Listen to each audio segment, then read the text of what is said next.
everybody, Smiling Banana here, and today we'll be looking at my top 10 most expensive LEGO minifigures. Alright, so at spot number 10 we have Spider-Man 2099. This figure appeared in Spider-Man Spider Crawler back in 2019 and is now worth $35 used on Bricklink. I strongly believe Spider-Man 2099's value is going to rise in the future. He's going to be in Spider-Man Across the Spider-Verse, and LEGO didn't make any sets based off Spider-Man Into the Spider-Verse. So they probably won't make sets based off the second one.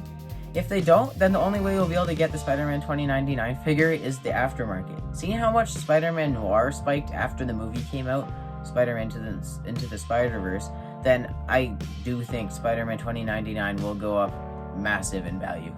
Spider-Man Noir went up $20 in value. I don't have the figure. I never got the set, which I'm sad about. But so Spider-Man 2099 could spike $20, $30 up, being around $60 once the movie comes out, which could be crazy prices, and I'm really happy I have the figure. At spot number 9, we have Drax. He's from Guardians of the Galaxy Volume 1. He came in the Milano Spaceship Rescue. He's one of the first minifigures to ever have arm printing from Marvel, and he's now worth about $37 used on Bricklink. Drax is an interesting Marvel figure.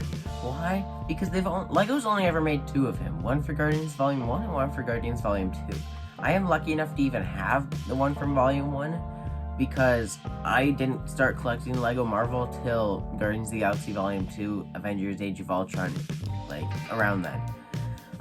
But this is just such a great figure. I love it so much. I'm happy that I at least have this Drax figure, and I will never complain if I don't get the one from Volume 2 because I actually prefer this one over the one from Volume 2. At spot number 8, we have Yondu.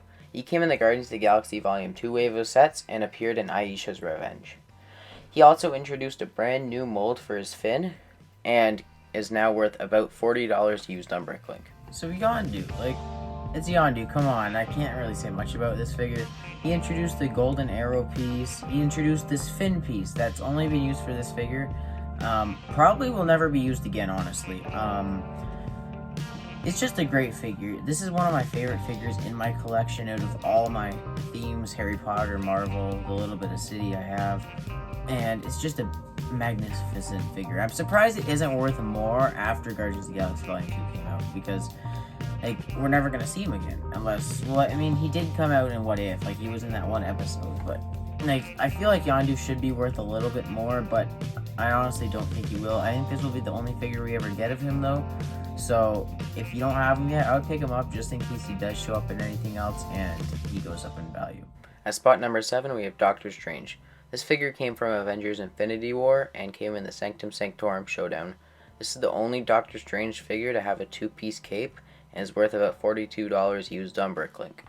Alright, so with the new Doctor Strange in the Multiverse of Madness trailer coming out, I'm pretty sure this Doctor Strange figure spiked maybe $5. I'm not 100% sure though because I haven't checked his price in a while, other than for this video.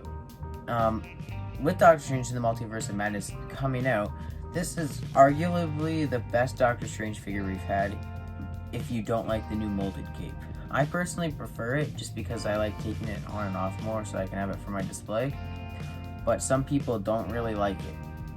This is the figure you wouldn't want to get if you don't have it. It's also the most valuable Doctor Strange minifigure at its price. The other ones are only worth up to $15, which is very surprising considering how hard it is to get that original Doctor Strange set.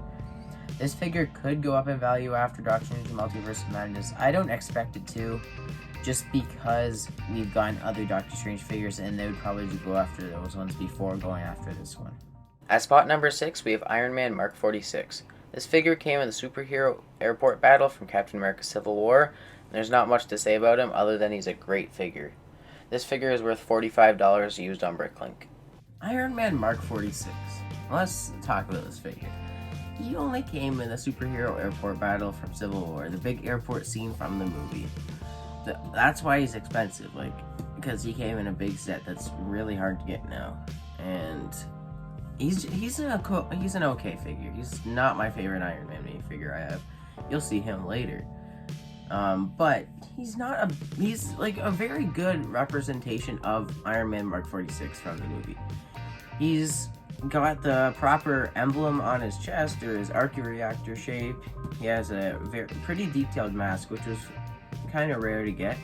And he has just a regular Tony Stark head underneath. He's not too special, so I don't understand why he's up in value so much when there's other Iron Man figures that are better, but they're not as expensive. At spot number 5, we have Iron Spider from Avengers Infinity War. This figure came in the Sanctum Sanctorum Showdown, and I custom built its arms to be more accurate. This figure is worth $45 used on Bricklink. Okay, so Iron Spider. He's not one of my favorite figures in my collection. He's one of my favorites from Infinity War just because they didn't make, I don't know, their figures weren't very exciting. But I don't really care for Iron Spider figure because in Homecoming they gave him dual molded legs, but for Iron Spider they couldn't give him dual molded legs. Like, Infinity War came out after Homecoming. It's not like he didn't have the parts. Don't give him the gold on his legs. Just give him those dual molded legs. Come on, Lego. At spot number 4, we have Quicksilver from Avengers Age of Ultron. This figure came in the Hydra Fortress Smash set and is the only version of Quicksilver Lego has ever made. This figure is worth $50 used on Bricklink. Quicksilver is a great figure. A bunch of his parts are exclusive to that figure because they've never made that hairpiece in white again, and that head and the torso only came on that figure. The only disappointing part about him for me is that he only has plain black legs. If he had dual molded, or even if he had leg printing, but he doesn't, like, he would have been so much better.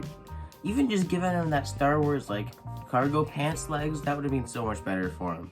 At spot number 3, we have War Machine from Avengers Infinity War. This figure came in the Bricktober pack back in 2018 and was exclusive to Toys R Us if you bought enough Lego. This is the only War Machine figure to ever have arm printing and is now worth about $53 used on Bricklink. War Machine is a really great figure. I love that he has arm printing and leg printing. It looks so good. A lot of the other War Machine figures haven't had arm or leg printing actually. And he has a brand new face print to show his HUD on his actual face, and it's so good looking. This is my favorite minifigure from that Bricktober pack just because we've started to get more Wong figures, and originally you could only get him in that pack. I can't believe they made a War Machine this detailed, and this is an amazing Marvel figure. Lego, keep this up. At spot number 2, we have Ronin the Accuser. He's from Guardians of the Galaxy Volume 1, and he came in the Milano Spaceship Rescue set. This figure is the only version of Ronin Lego's ever made, and is a very detailed figure. This figure goes for about $60 used on Bricklink. Ronin is my favorite Lego Marvel villain I own because he's my favorite Marvel villain. He was great in Guardians of the Galaxy Volume 1, and his figure, it looks so good. They introduced that brand new helmet mold for him, and they've only ever used it on him. The face looks perfect. It looks so much like Ronin.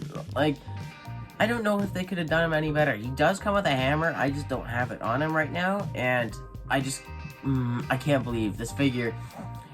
He just looks so good.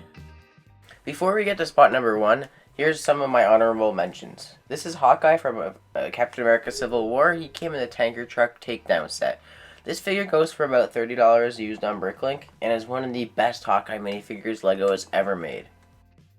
My next honorable mention is Scarlet Witch from Captain America Civil War. She came in the Superhero Airport Battle set and goes for about $32 used on Bricklink. She is one of the best minifigures Lego has ever made for Scarlet Witch, being this, she has her coattails, her jacket. She has a great alternate face and is one of my favorite minifigures I own.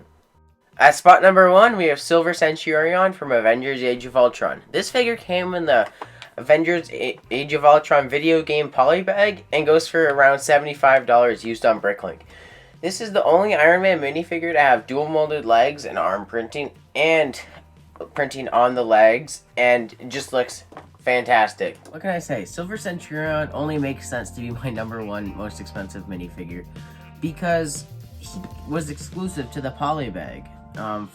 You had to pre-order Avengers game to get it, and if you didn't, then you couldn't get this figure. This figure is so expensive if brand new. He goes for about $100 if he was brand new, but he's not because I like opening my figures. Mine has a little bit of a loose helmet, but it's still worth just around the same amount doing my research. I love this figure. This is my favorite Iron Man minifigure I own, and I'm so happy that I have this in my collection. Thank you guys so much for watching me tell you about my top 10 most expensive LEGO minifigures. If you'd like to see more LEGO content in the future, let me know down below. Like, share, subscribe, all that usual YouTube mumbo jumbo, and see you later, eh?